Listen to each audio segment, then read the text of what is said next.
What would you do if you witnessed unspeakable cruelty behind the closed doors of a mansion, knowing that your word alone might never be believed? Sometimes the most powerful weapons aren't raised voices or dramatic confrontations, they're the quiet documentation of truth by someone everyone underestimated. This is the story of how a seemingly ordinary caregiver brought down a predator who thought her wealth and status made her untouchable. The scream that shattered the elegant silence of the Hamilton mansion would change everything. You're nothing but a useless old woman who should have died years ago.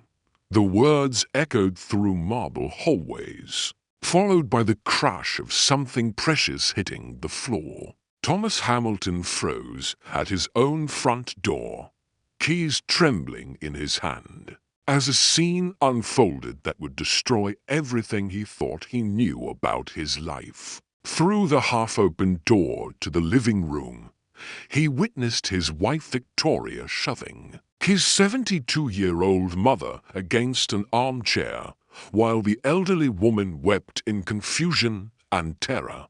"Please don't hurt me," Rose Hamilton whispered. This woman, who had once commanded respect throughout Manhattan's high society, now reduced to begging for mercy in her own son's home. "Hurt you?" Victoria's voice dripped with contempt as she squeezed Rose's frail arm with deliberate cruelty. "You don't even know who I am half the time. Thomas would be so much happier without having to carry your dead weight around." But Thomas wasn't the only witness to this moment of revelation. In the shadows of the hallway, a figure moved with purposeful silence. Kesha Williams, the 35-year-old caregiver they'd hired just 2 weeks earlier, watched the abuse unfold with an expression that mixed horror with something far more dangerous: silent determination.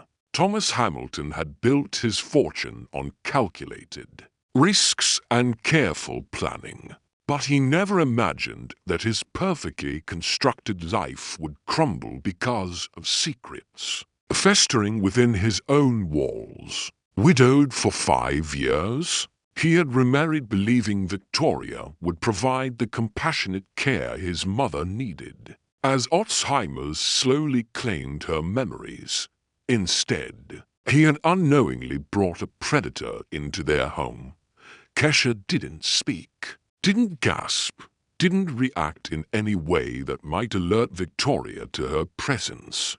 Instead, she quietly retrieved her phone and began recording, her hands steady despite the rage building in her chest. Growing up in the Bronx as the daughter of a woman who had cared for her own mother through dementia, Kesha recognized abuse when she saw it. More importantly, she understood that justice required more than righteous anger. It demanded evidence. "Kesha," Victoria's sharp voice cut through the tension as she finally noticed the caregiver's presence. "Where were you? Your job is to stay here and watch her." "I apologize, Mrs. Victoria," Kesha replied with calculated calmness, smoothly concealing her phone. "I was preparing Mrs. Rose's afternoon medications from his hidden position." Thomas observed something remarkable. The moment Kesha appeared, his mother's panic visibly subsided. Rose's face, which had been contorted with fear and confusion, softened into something approaching peace, on expression he hadn't seen in months. "Kesha, my dear," Rose whispered, reaching out with trembling hands. "You're back." Victoria rolled her eyes with theatrical disgust. "See, she mistakes you for someone else. Pathetic." But Kesha knelt beside the elderly woman with infinite gentleness, cradling Rose's hands in her own. "I'm here, Mrs. Rose. I'll always be here when you need me." Thomas remained frozen in the doorway, watching this tender exchange with growing confusion. There was something profoundly different about the way Kesha interacted with his mother, a genuine warmth that stood in stark contrast to Victoria's cruel impatience. In that moment, observing his mother finally relax in the arms of someone who seemed to truly care, Thomas realized he might not know his wife at all. More unsettling was the look in Kesha's eyes as she glanced toward Victoria's quiet determination. That suggested this caregiver was far from the passive employee his wife assumed she was dealing with. While Victoria continued her complaints about the inconvenience of managing a sick mother-in-law, Kesha maintained an expression of serene composure that concealed a brewing storm. Years of caring for her own grandmother had taught Kesha that some battles must be fought in silence until the moment comes to make the right kind of noise. What Victoria didn't know was that she had just declared war on someone uniquely equipped to fight back. In the days following Thomas's accidental discovery, Victoria escalated her campaign of psychological terror against Rose, as if sensing that time was running out. What she couldn't have known was that every cruel word, every act of abuse, was being meticulously documented by someone who had learned to recognize injustice. Long before stepping foot in that mansion, Kesha's childhood in the Bronx had been shaped by caring for Mama Dorothy, her grandmother, who also suffered from ALZHEIMER's. At 16, while her parents worked multiple jobs just to keep the family afloat, Kesha had become an expert at recognizing the disease's patterns, the morning confusion, the repetitive questions, the terror that flickered in clouded eyes when reality fragmented. More crucially, she had developed an instinct for identifying when someone was exploiting that vulnerability. "Kesha, where's my purse?" Rose asked for the 10th time that morning, her hands frantically searching for something she couldn't quite name. "It's right here in your lap, Mrs. Rose," Kesha replied with endless patience, gently guiding the elderly woman's attention to the purse she was already holding. Victoria observed this exchange from the doorway, her face twisted with barely concealed revulsion. "She's getting worse every day. Completely useless, actually," Kesha said calmly, never taking her eyes off Rose. She had 3 moments of complete clarity yesterday. She remembered Mr. Thomas's birthday, shared stories from his childhood, and even asked about the family business. Lies, Victoria spat. "You're making that up to seem competent." Asterisk for the first time, Kesha turned to face Victoria directly, her brown eyes revealing a firmness that Thomas's wife had never encountered in hired help. "Why would I lie about something like that?" In that moment, Victoria noticed something deeply unsettling. Kesha didn't lower her gaze, didn't stutter apologies, didn't shrink from confrontation. There was a dignity radiating from this woman that irritated Victoria profoundly, reminding her that some people couldn't be bought, intimidated, or broken. "Maybe because you want to impress my husband," Victoria said, venom dripping from every word. "I've noticed how you two chat when he comes home from work. Very convenient timing, don't you think?" Thomas, entering the room just as this accusation hung in the air, caught only the tail end of the conversation. "What are you talking about?" "Nothing important," Victoria replied, instantly transforming into the picture of wifely devotion. just discussing mother's medication routine. Kesha observed this metamorphosis with the same clinical attention she applied to studying Rose's behavioral patterns. Victoria was a consummate actress, but Kesha had grown up in communities where survival meant quickly deciphering the masks people wore. She recognized a predator when she saw one. That afternoon, while Victoria indulged in another of her weekly beauty treatments, Kesha seized the opportunity to speak with Rose. During a rare moment of lucidity, "Mrs. Rose, do you remember what happened yesterday when I stepped out to collect your medications?" The elderly woman's eyes clouded with remembered fear.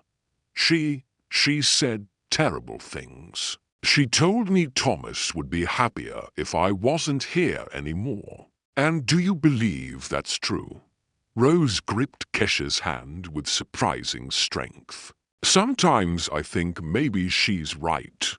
I forget so much, get so confused. I must be such a burden to my son. No, ma'am, Kesha said firmly. This disease may steal some of your memories, but it doesn't change who you are inside. And inside, you're the strong woman who raised a good man. Kesha knew she had to act, but she also understood the harsh reality of her situation. An accusation without ironclad evidence would become the word of a black caregiver against her. Wealthy, white woman, a battle historically stacked against people like her. Growing up in the Bronx had taught her that justice wasn't something that fell from the sky. It was something you built methodically, piece by piece, evidence by evidence. Over the following 2 weeks, Kesha developed a meticulous routine. She began arriving 15 minutes early and staying 15 minutes late, always with plausible explanations. She discreetly installed an app on her phone that automatically began recording whenever it detected raised voices in her vicinity. Victoria, increasingly confident in her perceived dominance, gradually let her guard slip. She berated Rose even when other staff members were present, made disparaging comments about the elderly woman's declining faculties in front of house guests, and even physically pushed Rose when she believed no one was watching. "Do you know what your problem is, Rose?" Victoria hissed one Thursday while forcing her mother-in-law to take medications that Kesha suspected were medically unnecessary. "You don't know when to die." The recording device captured every word, every cruel inflection, every heartbroken sob from Rose. Meanwhile, Thomas began noticing subtle shifts in his wife's demeanor. She seemed more irritable, more openly critical, as if his mother's very existence had become an unbearable source of frustration. Yet whenever he returned home from work, he invariably found Kesha tending to Rose with infinite patience, and his mother appeared calmer, more present in those moments. "Kesha," Thomas said one afternoon, "my mother seems different when you're here." "How so?" "Mr. Thomas, more herself. It's difficult to explain." Kesha smiled sadly. People with Alzheimer's are extremely sensitive to the emotional environment around them. When they feel safe, they can often access more of themselves. Thomas nodded thoughtfully, though something in Kesha's gaze suggested deeper meanings hidden between her carefully chosen words. Victoria, observing this conversation from across the room, felt a flutter of something she couldn't quite identify, not fear exactly, but a growing unease. There was something about the way Kesha had been looking at her lately as if she possessed knowledge of some dangerous secret. Thomas, Victoria said that night as they lay in bed, "I'm concerned about Kesha." Concerned how? She's becoming too involved. Sometimes I think she forgets her place here. She's not family, she's just an employee. Thomas remained silent. For a long moment. She provides excellent care for my mother. I don't see any problem with that. Victoria felt irritation flare within her. Of course you don't. You're hardly here to observe how things really function day to day. But while Victoria stewed in resentment, Kesha was constructing something far more substantial. Every recording was transcribed with legal precision. Every incident was documented, with timestamps and detailed observations. Every change in Rose's behavior was meticulously catalogued. She understood that when the time came to act, she would need evidence so overwhelming that no expensive lawyer could dispute or dismiss it. While Victoria believed she controlled the narrative, within that house, Kesha was quietly building a case that would destroy not only her reputation, but potentially her freedom. There was one crucial detail Victoria had never discovered about the new caregiver. Before dedicating herself to elder care, Kesha had completed 2 years of law school at NYU, abandoning her studies only when her family's financial circumstances became untenable. She knew exactly which laws Victoria was violating, which crimes she was committing, and most importantly, she understood precisely how to document everything in a manner that would withstand legal scrutiny. What Victoria interpreted as respectful submission was actually the calculated patience of someone who understood that true justice doesn't emerge from anger, it springs from meticulous preparation. While Thomas's wife slept peacefully each night, confident that her social position shielded her from consequences, Kesha worked methodically in the shadows, building a storm that would forever alter every life in that mansion. During her 3rd week of documentation, Kesha made a decision that would completely redirect the course of events. On her day off, she traveled 40 minutes by subway to downtown Manhattan for a meeting with someone she hadn't seen in 3 years, Marcus Johnson, her former law school classmate who now worked as an assistant district attorney. Kesha Williams. Marcus said as he opened his apartment door, genuine warmth lighting his face. "When I got your message, I thought someone was playing a prank. It's been so long. I need your help, Marcus.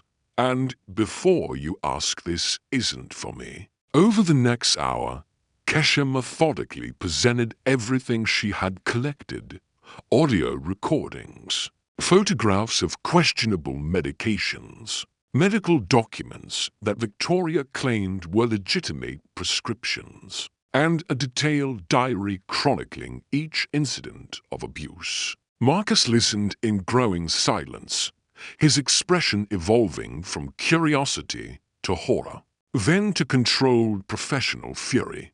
"Kesha, this isn't just elder abuse," he said finally. "Based on these unprescribed medications and what appears to be financial manipulation, we're looking at least for serious felonies. I know, but I need more evidence before she realizes what's happening.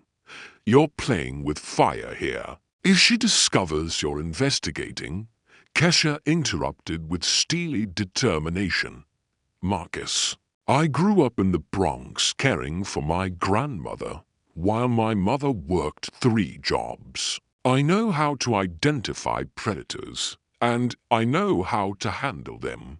Marcus replayed one of the recordings, shaking his head in disgust. The tone in her voice, the systematic cruelty. This represents planned psychological torture. I'll consult with my superiors unofficially, but keep gathering evidence. I need something absolutely irrefutable. Meanwhile, at the Hamilton mansion, Victoria had concluded that Kesha represented a threat requiring elimination. But rather than firing her outright, which would raise uncomfortable questions from Thomas, she chose a more subtle and characteristically cruel approach. Kesha, Victoria announced one Friday morning, "I need to discuss some irregularities I've noticed in your work." Kesha maintained a neutral expression. "What kind of irregularities, Mrs. Victoria?" Medications that seem to be disappearing. Petty. Cash that doesn't balance properly. Some of Rose's jewelry that she can't locate. Victoria smiled coldly. "Now, I'm not making direct accusations, but yes, you are," Kesha replied calmly. "And if you have evidence supporting these accusations, I suggest you contact the police immediately." Kesha's unshakable composure irritated Victoria deeply. She had expected desperate denials, tears, pleading. Instead, she encountered the same quiet dignity that had bothered her from the beginning. "Perhaps I should call the police," Victoria said, testing for a reaction. "Unless you'd prefer to leave quietly with a positive recommendation letter." Kesha actually chuckled, a sound that made Victoria instinctively recoil. "Mrs. Victoria, if you possess evidence that I've committed any crime, please contact the authorities immediately. I would be very interested to examine that evidence." At that moment, Thomas entered the kitchen where this confrontation was unfolding. "What are you two talking about?" "Nothing significant," Victoria said quickly, but her voice had lost its earlier arrogant confidence. "Actually," Kesha said, looking directly at Thomas, "your wife was accusing me of theft. I suggested that if she has evidence, she should involve the police." Thomas looked between the two women, sensing the crackling tension. "Theft, Victoria? What exactly are you talking about?" I was just commenting on some missing items. I wasn't accusing anyone specifically." Kesha smiled. "I understand. Misunderstandings happen, Mr. Thomas. If you don't mind, I'd like to suggest installing security cameras in the common areas of the house to protect everyone from future confusion." The suggestion landed like a bombshell. Victoria visibly paled while Thomas processed the implications with growing interest. "Cameras are an excellent idea," Thomas said slowly, "for the safety of my mother and everyone in this household." Victoria attempted to protest, but her words emerged as jumbled nonsense. Kesha observed every micro-expression of panic crossing the face of the woman, who had tormented Rose for months. That afternoon, while Victoria fled the house claiming a sudden medical emergency, Kesha seized the opportunity for a crucial conversation with Rose during one of her clearer moments. "Mrs. Rose, I need your help with something very important." "Of course, my dear. What can I do?" Kesha gently took the elderly woman's hands. "I want you to understand that you're safe now, and I need you to know that nothing Victoria says about you is true. You're not a burden. You are deeply loved." Rose began crying, but these were tears of relief rather than despair. "Sometimes I think I'm losing my mind completely," that the terrible things I remember her doing are just my confused imagination. They're not your imagination, and very soon, she'll never be able to hurt you again. Thomas, who had returned home early from work without announcement, overheard part of this conversation from the hallway.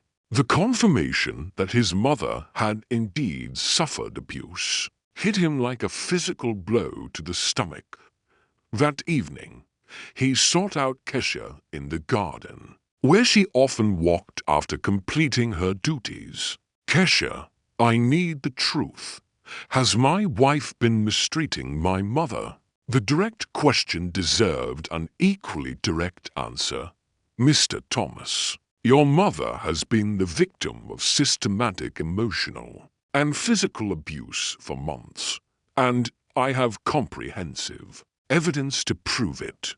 Thomas closed his eyes as if her words were knives. "Why didn't you tell me sooner?"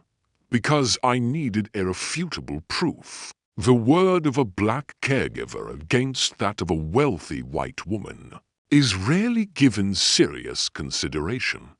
But now I have evidence that no lawyer can dispute." It was then that Thomas realized something he should have noticed much earlier. Kesha didn't speak like someone whose experience was limited to elderly care. There was legal precision in her language, an understanding of procedures that couldn't be learned through caregiving alone. "You studied law." It wasn't a question, but a statement. Kesha nodded. 2 years at NYU. I had to withdraw due to financial constraints, but I never stopped learning. Thomas regarded her with a mixture of admiration and horror that he had been blind for so long. Admiration that she had protected his mother when he had failed to do so. "What do you need from me?" "Just continue being the good man your mother raised you to be. I'll handle everything else." That morning, while Victoria slept beside Thomas, believing she had successfully intimidated the inconvenient caregiver, Kesha completed a 53-page dossier documenting every crime, every instance of abuse, every manipulation. Marcus had secured a preliminary hearing with the chief prosecutor for the following week. The recordings had been analyzed by forensic AUDIO experts. The medications had been identified as controlled substances obtained illegally. The pattern of abuse was documented with scientific precision. Victoria Hamilton, in her arrogance, had completely underestimated a woman who carried not only the personal pain of losing her own grandmother to the same disease, but also the legal knowledge necessary to destroy predators like her. As the storm gathered around her without her awareness, Victoria continued sleeping peacefully, perhaps dreaming of the day she would finally be free of the inconvenience represented by Rose Hamilton. What she couldn't imagine was that very soon she would be the one wishing she had never encountered this family, and especially that she had never crossed paths with Kesha Williams. In the pre-dawn silence, as she organized the final pieces of evidence that would seal Victoria's fate, Kesha smiled for the first time in months. It wasn't a smile of revenge, but of approaching justice. Sometimes the difference between an ordinary caregiver and someone capable of changing everything lies not in what's visible on the surface, but in the power they carry within power that reveals itself only when the moment is right to demonstrate what they're truly capable of.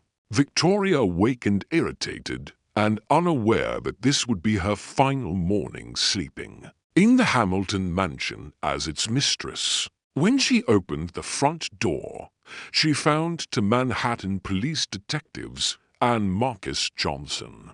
The assistant district attorney, waiting with official documents.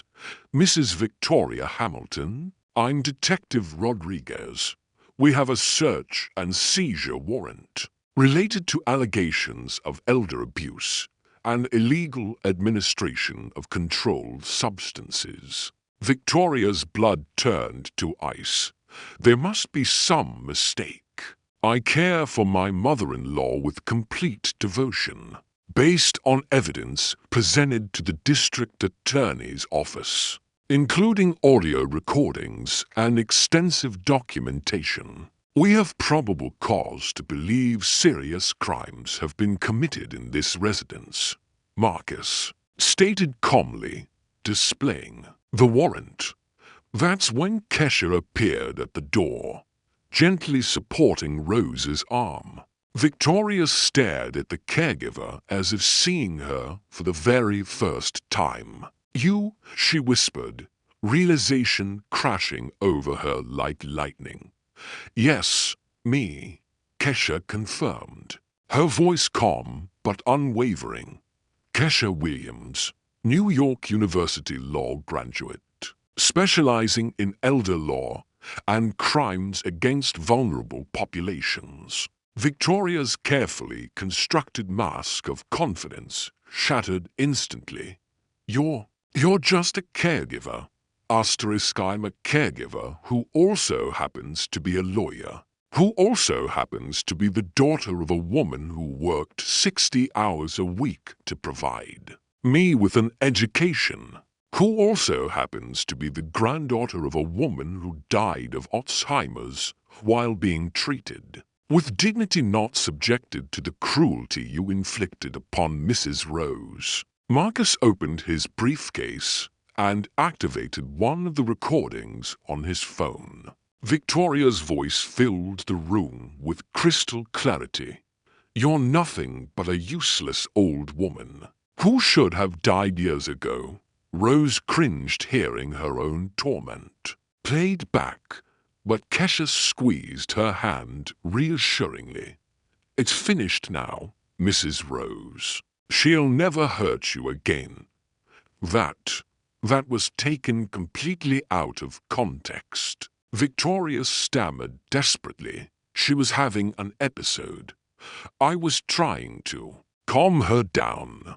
Detective Rodriguez played another recording. I'm going to increase her medication until she's completely vegetative. Then I'll convince Thomas she needs to be institutionalized. 53 pages of documentation, Marcus said coldly. 23. Audio recordings, photographs of illegally obtained controlled substances, and statements from 3 household staff members who witnessed your abuse. Thomas arrived at that moment, summoned by an emergency call from Kesha.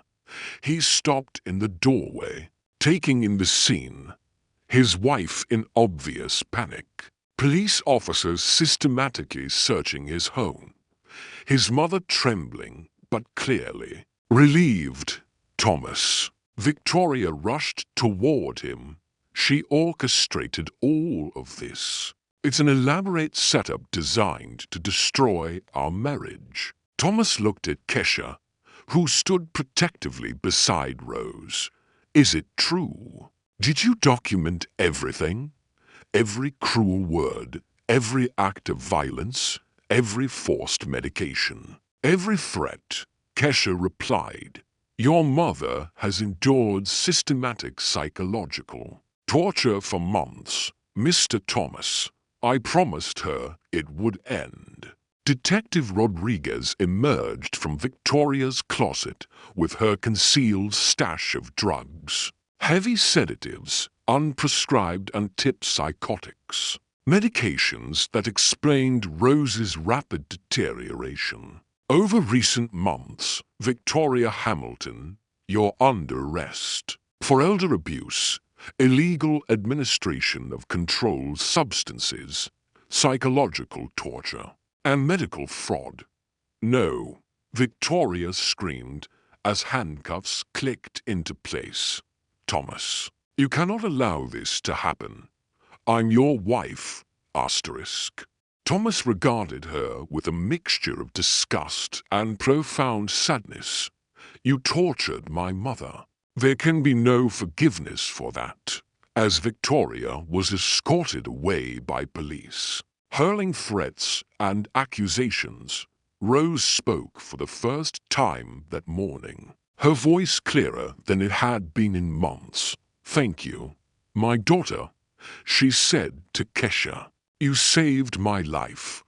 Thomas approached Kesha with tears streaming down his face. "How can I ever thank you for protecting my mother when I failed her?" "You didn't fail, Mr. Thomas. You trusted the wrong person. But your mother is safe now." Marcus smiled as he observed the scene. "Kesha, you could have a brilliant career in the prosecutor's office if you're still interested." "Perhaps," Kesha replied, looking at Rose, who was finally smiling without fear. "But first, I have a promise to keep." As the police van disappeared into the morning rain, carrying Victoria toward a reality vastly different from her accustomed luxury, the Hamilton mansion breathed freely for the first time in months. Victoria had fatally underestimated a woman who possessed not only compassion, but knowledge, determination, and the quiet strength of those who understand that true justice doesn't announce itself with fanfare, it acts with precision. On that rain-soaked morning, it became crystal clear that sometimes the difference between a victim and an avenger lies not in what one suffers, but in what one chooses to do with that suffering. Kesha had transformed each of Rose's tears into a precision weapon that destroyed her torturer once. And for all 6 months later, the Hamilton mansion radiated a peace that had been absent for years. Rose, freed from toxic medications and psychological terror, had recovered much of her lucidity. Her mornings now overflowed with genuine laughter and conversations that stretched for hours. Kesha was no longer merely a caregiver. Thomas had hired her as an elder rights consultant for his newly established philanthropic foundation, recognizing that her abilities extended far beyond basic care provision. "You saved my mother and opened my eyes to my own blindness," Thomas said one afternoon as they watched Rose painting in the garden, a hobby she had rediscovered. "In her newfound peace, how can I possibly repay you?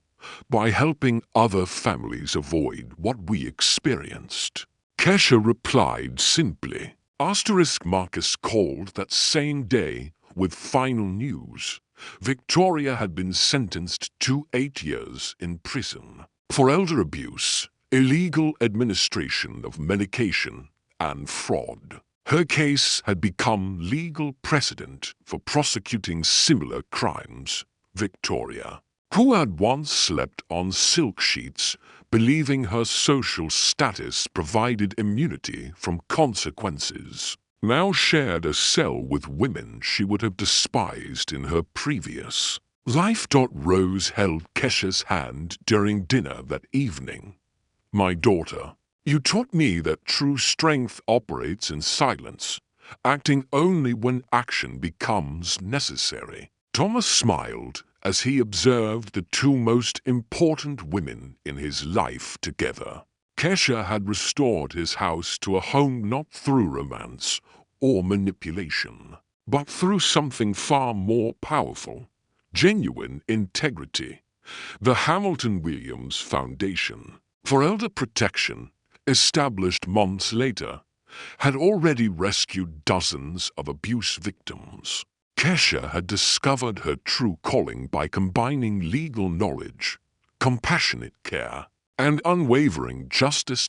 Victoria had attempted to destroy a family through greed and cruelty. but ultimately created something much stronger, an alliance built on mutual respect, protection of the vulnerable, and absolute certainty that predators consistently underestimate the quiet strength of those who truly care. The most satisfying outcome wasn't Victoria's public humiliation, but rather the construction of something that would endure long beyond her prison sentence. Kesha had proven that authentic strength doesn't need to shout to be heard. It acts with surgical precision when action becomes necessary. If this story moved you, remember that quiet determination can topple giants, and sometimes justice arrives through the most unexpected but most prepared hands.